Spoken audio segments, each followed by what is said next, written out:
Let's Talk Kentucky. I'm your host and moderator, Sherelle Roberts, and we're here with the Let's Talk team. It's a spring break Let's Talk team. We've got Anna Tarullo. Hey, happy to be here. Coming in hot, and Kim Dixon. Hello. You have no idea. I'm so excited. Anytime Anna comes, she just brings the most effervescent energy. Some would say problems, but I like how you frame it. That's wardrobe malfunctions, you name it, I'm bringing it. I got it all. And you know what? And we love it because with your crazy and your wardrobe malfunctions, you also bring really good perspectives, and we're excited to have you on the show today. So, all right. So first up, today is the first day of Keeneland.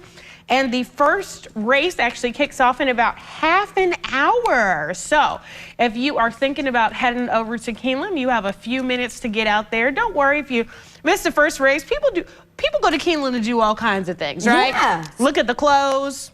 Be seen. Take too many shots of Fireball. I will never remember. Who said it? Forget. My first time at Keeneland, these young men were very inebriated. Let's just say that. They were served. And they were carrying around the biggest bottle of Fireball I had ever seen in my life. Are you allowed to do that there? Just carry that out I in the don't open. think so. And I had never seen Fireball before. And I said, when was this? And I said, what is that? Why I smell peppermints everywhere? And they were How like, does it smell like Christmas? and they were like, no. So yes, so some people go for the fashion, some people go for horses, some people to go to drink the biggest industrial bottle of Fireball. Some people never see a horse I've when ever they're out there. No, that's very true. That's The times very I've true. been, yeah. Do you go see the horses? No, yeah. I wouldn't know that they were there. But I go for the vibes. I go for the culture, yeah. Yeah, and the fashion. And the fashion. Kim, what's your I favorite? go to lose money. Oh, that okay. always happens, you know. I can drop $100 and lose it just like that. Oh man. Well, if I'm losing $100, it's going to be on like trying all of the foods, because I'm just like, I don't know what it is about when you're in like a festival atmosphere. You're just like, yeah, I ate a burger 10 minutes ago, but now I want some burger. Like, I don't know what it is. You just need sustenance to keep going because you're having a great time. You're like, I got to be, expending energy if I'm having a great time. Yeah. So you got to have the sustenance. I mean, you're going to walk around in a field and stuff like that. Yeah, Come on. exactly. It's not for the faint of heart. No. So Keeneland actually is about horse racing, contrary to what you might believe from this conversation. And it's all leading up to the Kentucky Derby, or many of these races are leading up to the Kentucky Derby. And the Kentucky Derby is going to be having all kinds of parties. But the FanDuel people, the gambling folks, said they are launching their inaugural Kentucky Derby party. It's going to be on May 3rd. And they've announced the lineup is going to be Luke, Brian, and Neo. So yeah, everybody Good here's just stuff. Yeah, I everybody's know. here just like, okay, so that'll kind of be interesting. Yeah. The stars always come out for the Kentucky They do. Derby. Derby really brings the heat. It brings the people into town. And I just feel like each year that goes by, it gets more star-studded. So I feel like that's just an intro event. That's crazy just to have them kick it off. But that's awesome. I feel like Paris Town Music Hall, where they will be in Louisville, that's kind of becoming an up-and-coming location as well. So good stuff. You have so many options if you're in Louisville for Derby. I've never been to this Paristown Music Hall, but I just feel like you're saying the whole city transforms for Derby. It's true, yeah. And you have so many options, no matter what kind of music you like, no matter, what kind of your scene is. I feel like there's something for everybody at Derby. It's turned into that, right? You have so many options. Sometimes it's hard to pick. I love that. It's a celebration for everyone, you know? And there's nothing like Louisville. It's springtime, Derby time. It's just, there's a buzz to it. And growing up there, I mean, there's just, it's you're special. from there. I'm from Okay. there. So just, oh man, the trees start to bloom. You're that time of the year. You feel it in the air. So that's very exciting. And it's going to be interesting to see how these sports betting operations like really come more into play, into prominence here, and how that affects everything. I'm just here for the tax revenue. Keep on gambling strangers from out of town, because we need schools and roads and all sorts of things. So, all right, so that's horse racing news. And we have a little baby news, baby box news specifically in Montgomery County. The community now has a new Safe Haven baby box. Now, you might be familiar with these. These baby boxes are for parents who are in crisis after having an infant. They may realize they just don't know what to do with the child, and so they can place the baby in this box at a fire department. And there will be an alert once the baby goes in the box. The fire department will give the baby medical treatment, and then the baby will go on for medical evaluation and whatever else they need before they can be turned over to Children's Services. So we have another one in Kentucky. I believe this is the 33rd for Kentucky. I'm glad we're getting them all over the state. That's incredible. They need to be everywhere. They do, and I feel like that's such a lifeline for people, and it's a last-minute situation where you have somewhere to go that's safe, and fire departments, they do it all. They do everything. It's so behind the scenes. I love that that's where we go. These big old burly men and women who are there to save the day, and we'll take your babies, too. We'll do anything to help the community.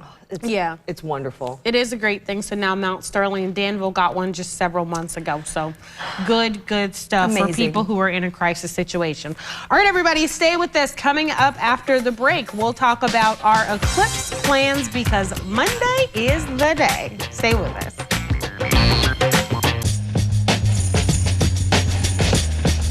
Hey everybody, welcome back to Let's Talk Kentucky. It is time for the countdown conversation. We've got 6 minutes to chat it up. Let's kick it off with eclipse plans. So I just feel like everybody in the world, I'm being dramatic, but everybody in the United States within this line of totality is really getting excited about this eclipse because we're not going to see another one for like 20-something years. Oh, wow. So it's like now or never because some of us aren't going to be alive and some of us are going to be old. So Kim's like, I'll be kicking the bucket at that point. This is my last eclipse. Gotta go out strong. That is so morbid. So how are you planning to celebrate the eclipse? So I was thinking, it's so morbid. I was thinking I should want to kind of drive up to the Hamilton, Ohio area because that's where Dylan says it's going to be good. Okay. And have a little lunch, a little late lunch, early dinner, and just look up and enjoy the eclipse. Wearing your safety glasses, of course. Yeah. There you go. Let's be clear. Do not, and I repeat, do not try to view this eclipse with the naked eye. It really will be your last eclipse that you ever see. Like, don't. It's a no. Your last anything you ever see. Don't do that. I just, that's hilarious because you said, what are your plans? I'm like, I don't know, stare into it. I'm just kidding. I remember the last one I was living in New York. Remember that one a few years ago? There was one. Yes, it was like 2017, 2018, I was living in New York City for that one, and it was like everyone was like a buzz, and it was like 30 seconds of like I just like popped into a restaurant. I was like, this could be a big deal. Gotta have a plan. No, it was like 30 seconds. It's like your waiter hasn't even brought you water yet. And it's over. But no, it's cool. That's exciting. I have to say I don't have I don't know how to have plans for it. Just be excited, be ready. I don't plan to look at it or maybe watch some footage of it. Right. But, yeah. Well, okay. Well, Dylan's around the corner. We're gonna get him to get you a plan. He'll get me excited about it. I need a plan. Gotta have a plan. Gotta have a plan. Look, he's put on his glasses. Y'all can't see Dylan. He's over there. He's put on his glasses right now. Okay, Kim, what about you? Do you have a plan? I plan on going to the Living Arts and Science Center because they're having a whole day of it. Oh, how cool. Their snacks they're providing are Sunny D and moon pies. Oh, that's adorable. You can bring a picnic. They're gonna have you can register for free yoga at noon in the planetarium. They've got a brand new movie coming out in the planetarium, so it's gonna be fun. Oh, cool. Can I ask, how long does it last? The eclipse? How long will that last? You know, that's Dylan. How long is the eclipse gonna last? We're just yelling over to Dylan. Sorry. How long does it last, Dylan? Totality will last 3 to 4 minutes. Okay. Okay, so 3 to 4 minutes if you're in the path. Yes, folks, this is how we do the show. We just shout across the studio to Dylan, and he tells us, thank you, Dylan. So, yeah, those are eclipse plans. All right, up next, this one is serious. Now, we know when we see an ambulance or a police car with their lights activated that you either move over or slow down. Well, now there are laws in the books that say pretty much if there's any kind of person, people doing construction, people doing tow car, anybody working on the side of the road, move over or slow down. People seem to not be doing this in pretty large numbers, and we had a tragedy over the weekend. So a gentleman here in Lexington, Fayette County, Roy Barnett, 27 years old, was out driving his tow truck for Roberts Towing. He was trying to hook up a car that needed to be towed. A car did not move over and hit him. And so he is in very serious condition. He needs surgery. all kinds of things are happening with him. And this is just another reminder that we need to move over and slow down. Yeah, I hate that. It's just, it seems like entitlement has taken over so many places in society as of late. You look at with airlines, passengers on airlines, that people just feel entitled to space or how to travel how they want to. But for sure, I've noticed it too, with weather or construction, you have cones out and signs out and people just pass them thinking that there's not a repercussion of that. And all the times the repercussion is somebody else's health or somebody else's life, and it's just people trying to do their job. And I hate that. It just feels like a very self-centered thing. You got to share the road. You don't own the road. Everyone belongs to it. Especially someone like that who's trying to help and just do their job. I absolutely hate that. I think we just need to go back to maybe be less in a hurry. I know that's hard to do, but we're all sharing the same road.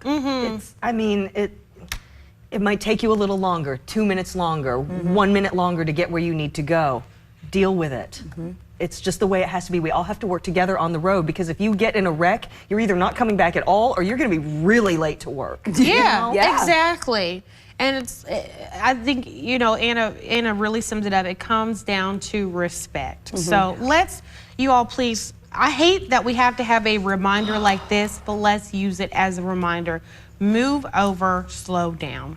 Okay, last but not least, Jesse Metcalf, who is a Hollywood heartthrob, is raising awareness to the fact that the body standards for men in Hollywood are just as toxic as they are for women and can be very hard to keep up with and cause them to do unhealthy things. I had never thought about this for men. I only thought about it for women. I feel like I've noticed this trend, and it's no judgment on males, but I think it's a part of society. I think social media has very much supported this and encouraged this, just hyper fixation on details. So I feel like with men, it's often like hairline alteration or nose jobs or even ab etching or liposuction.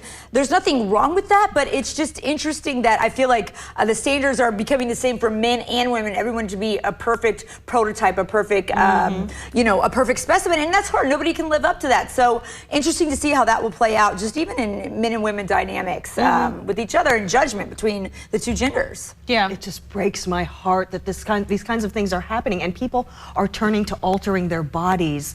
And not everyone is going for the same body type, and we don't all have to look alike. Exactly. And it's so hard to see this happening. It just breaks my heart. It is. And you know what?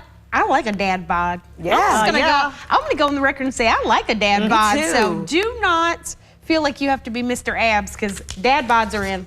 Okay, everybody, stay with us. Coming up after the break, we're gonna have another countdown conversation, double time.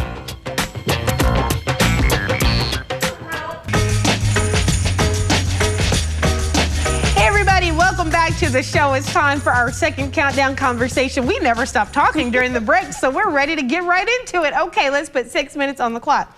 So, meal swap. Kim brought up something really interesting, and I feel like she was speaking to my heart of hearts, because since I start work at 4 in the morning, by the time I get off, I'm ready for lunch, and it's like barely brunch time, and all I want is like spaghetti and catfish and macaroni and cheese and greens, and everybody's like, would you like a bagel? No! And so, Kim, you were saying that we should be able to just eat whatever we want, whenever we time want. of the day, because someone says, oh, you can't eat that for breakfast. My stomach does not know what breakfast food is. No. Seriously, it doesn't know what types of food. It just knows things that don't go together. Yeah. But other than that, it's like, I would prefer to eat steak in the morning. Yes, steak and that sound eggs. good? Come on. I'm telling, who made these rules? I think the history nerd in me wants to go back and be like, who designated these specific rules? But then sometimes you have like salmon for breakfast, which is weird too. You wouldn't think. So it's like so many unwritten rules. It's like, listen, we could just have what we want. Let's not. French toast is for anyone at any time. I is what I would like to agree. say. That's my platform that I'm running on. And so, cheat code. I don't know if this is every Burger King, but the good folks at the Burger King on Richmond Road, when I pull up there at like 8:30 in the morning, like, please, sir, can I have a burger? And they're like, yeah, absolutely. Like, good evening, ma'am. Yeah, they're like, wait about 10 minutes and we'll cook it. So I just think every restaurant should do that. Just have food, because nurses work crazy shifts. People who work third shift do crazy shifts. News people, we want real food. Is this too much to ask? Yeah. It's in the kitchen. I know it's there. Yeah, I know you got that. That is a really great point, though. People working different hours. I think that with anything in life, everyone works different shifts. It's all that we still have this framework demographic of when things are supposed to be open and closed, even pharmacies, anything. It just feels like a antiquated kind of thing, that these are the only hours that you could get a normal, dinner or meal. Yeah. Not everyone works 9 to 5. No. Absolutely not. Mercy. Okay. I feel better now that we've gotten that rant out. Thank you, everybody, for bearing with us while we got that out. Okay, up next, no more apps. So people in Gen Z, which is Anna's generation. No, I'm millennial. Are you a millennial? But thank you just look so young. much. Okay, That was all right. the best thing. That's the first time I've been mistaken for Gen Z. Okay, so Anna and I are both millennials, but those Gen Z kids are saying we are tired of swiping. We don't want to do the apps anymore. They're terrible. And so they're turning more to speed dating, which is where you go in with a room full of people and you rotate around a table and you just talk to them for a couple of minutes. And if you like them, they match you up at the end of the night. And Anna and I were like, bring it on. We will be there. Let's go speed dating. For information purposes is why we will be there. No, I think it's good. And I just feel like everything is cyclical, right? With the generations, it's like, okay, well, let's try it online. It could be easier just to, make the process go faster. But I think everything is cyclical and it goes back to that human connection. And I think Gen Z is all about authenticity. And when you get face to face, I mean, that's something you just get. I feel like the apps, they could have been good to begin with, but it's everything developed so far past a certain point that now Have you done the apps? Yeah, man, and it's... Y'all. I'm still single, so... The apps are really, really bad. Hurt your feelings. I think I had a dating app for 21 hours. 21 hours, and it was... Not for the faint of heart. It was strange. It was like, when you're in person, and I'm gonna say this is gonna sound so bad, whatever, don't be in my DMs. But when you're in person, you know which kind of people you can approach and which kind you Absolutely. can't. For sure. You know what I mean? I love It takes your this. instinct out of the equation, It the does. online stuff. Yeah, it it's does. just a list. It does. And I feel like you can't really form a genuine connection. It's hard enough to hire from a resume. Yeah. Yes. But the thing is that I really love about this is I'm Gen X. I'm a little older than you guys, and we have a never little. figured out how to use these. I've never done a dating app because I did it the old-fashioned way with just people I blessed. worked with. But just marry people you work with. It's easier. It's just easier. But I feel like it's coming back around because I think Gen X wants to do that, and I think Gen Z and Gen X have more in common than they might realize. I agree. I really do because there's a think so, lot the authenticity. Yes. Gen X and Gen Z are the curmudgeons. The millennials are That's just... very true, isn't it? I'm sorry. I'm just putting it... Stay out my DMs, everybody. Yeah. Okay. Last one, butter yellow. So everything is better with butter, but not clothing. So please take a look at this photograph. So evidently, this is the new spring color, butter yellow. Even just the way I'm saying it, butter yellow. Kim and I think this is awful. Anna thinks it's good. So we'll let Anna go first. I think that's my color, girl. It's pastel. When you say butter yellow, it's better than a mustard yellow, right?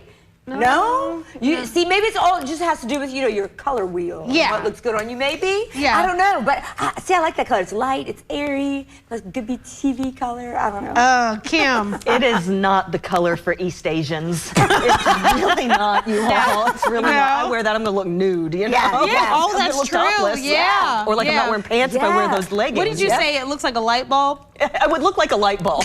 All yellow. All yellow. I would. It would not be and good. The bad kind of light bulbs that make you a little nauseated when you look Fluorescent. at it. No, for me, that's a no for me. I like bright yellows, bold yellows. I can do a mustard now, honey. Yeah. I can do a mustard. Okay, do your But the butter, it just looks faded. Or like it used to be white and then you washed it too many Look, it times. looks Sweating it a little bit. It looks like armpit stains. Yeah.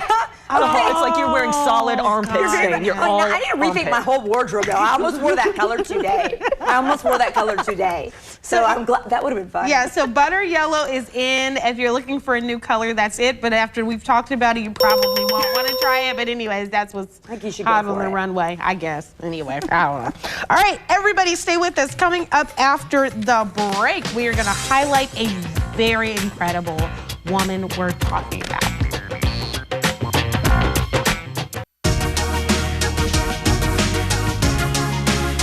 Hey everybody, welcome back to Let's Talk Kentucky. We like to end every show by highlighting a woman we're talking about, and this woman is just this one's really special to my heart. So today we're highlighting a woman named Cindy Mullins, Lucinda Cindy Mullins. You see her here. She is a nurse, and she's a 41-year-old mother of 2.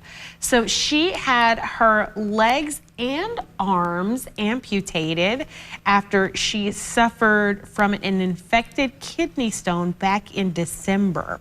She began physical therapy on January 2nd, and her loved ones have been documenting her journey on GoFundMe. And just recently, she began learning how to walk again with prosthetics. So this is a picture of her at one of her fittings for her prosthetic limbs. And they said that she was just so smiling and so happy to begin this journey. So this is her GoFundMe. You can Google it, Help Bring Miracles to the Mullins Family. They've hoped to raise $350,000. And as of this moment, they've raised $319,000 and some change. So we really, really wish Cindy Mullins the absolute best, because she's someone who spent her career caring for other people as a nurse, and now she's on the receiving end of that, receiving care as she's learning to walk again and learning how to kind of function again overall. So I really wanted to highlight her. She's a woman worth talking about for sure. For her. I'm sure she had maybe a sepsis infection or something, and that's something I had at one point in time, and so very lucky that that never happened. But to raise awareness, I mean, that can happen in the blink of an eye. So to be able to help someone in the community, it can happen to anybody. And my heart goes out to her. Prayers for her recovery, and for her positive spirit that it seems like she has. That's absolutely huge. That look of Inspiring. determination on her face in physical therapy, I mean, that was a woman on a mission. Yes. Awesome. So very, very, very just proud of her for pressing on, and thank you for showing us all your courage. Thanks, Anna, for being on the show with us today. And everybody, thanks for tuning in. We'll see you on Eclipse Monday.